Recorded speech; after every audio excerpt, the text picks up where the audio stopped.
Solder paste printer berfungsi untuk mencetakkan solder paste ke permukaan PCB dengan menggunakan stensil. Stensil yaitu selembaran tipis yang terbuat dari aluminium yang diberikan lubang-lubang sesuai dengan lokasi yang akan diberikan solder paste. Bagian-bagian utama mesin solder paste printing yaitu 1. Tombol emergency, 2. servo on, 3. lamp, 4. sensor, 5. conveyor, 6. cleaner, 7. squeegee. 1. Tombol emergency stop. Tombol emergency stop ialah tombol yang berfungsi untuk memastikan mesin secara cepat jika ada kondisi urgensi yang mengharuskan mesin off. Kedua, tombol servo on.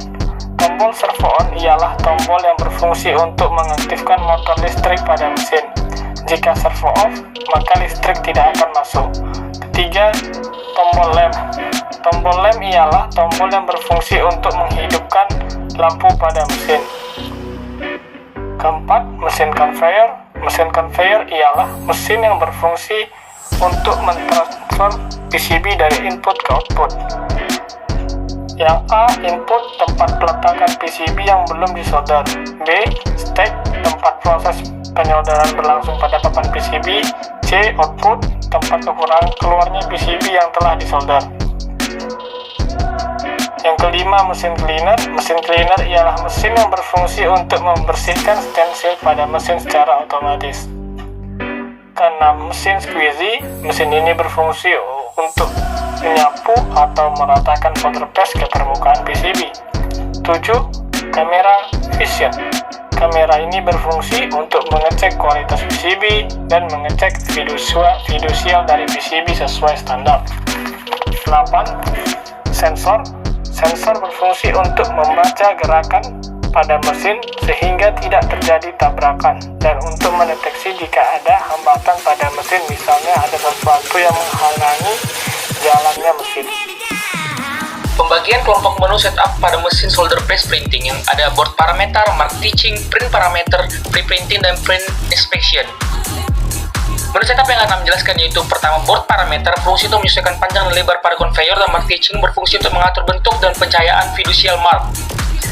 Oke, sebelumnya kita akan masuk bagaimana mesin itu bekerja, namun beberapa hal yang perlu kita lakukan, di antaranya yaitu mengukur PCB menggunakan jangkau sorong digital, menghidupkan CDA dengan tekan 5 bar, menghidupkan mesin dengan memutar power supply ke kanan.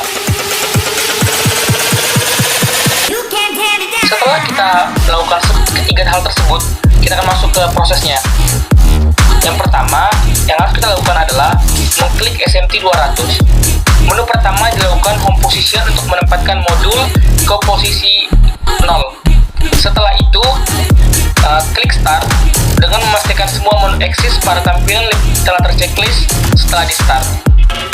Maka kamera mesin dan sequence akan bergerak. Ketika mesin siap digunakan, maka akan muncul tampilan pada layar origin OK.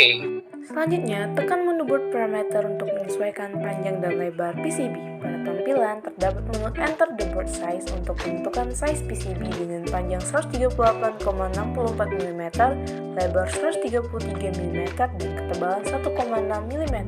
Pada tampilan menu selanjutnya, terdapat tampilan board track connection point. Tujuannya untuk memasukkan nilai poin pada PCB yang telah diukur dengan poin 1 X9Y67 dan poin 2 X20Y131 pada tampilan layar. Selanjutnya, pada tampilan stopper, setting stopper ke-66, setting metal max type 650x550 center type horizontal, lalu pilih max plus PCB dengan kecepatan 245 mm per second, board in delay time 1 second, board width 1 mm, dan tekan save. Berikutnya kita masuk ke mark teaching. Di sini kita menekan PCB, kemudian kita memilih mark 2 untuk melihat posisi fiducial di poin kedua. Tampak pada video bahwa posisi fiducial tidak sama dengan kamera atau masih terlalu jauh dengan kamera. Hal yang perlu kita lakukan adalah kita kembali ke board parameter, kemudian kita melakukan penggantian atau pengukuran ulang karena mungkin terjadi kesalahan saat kita mengukur sehingga kamera tidak sesuai dengan fiducial kita seperti pada video.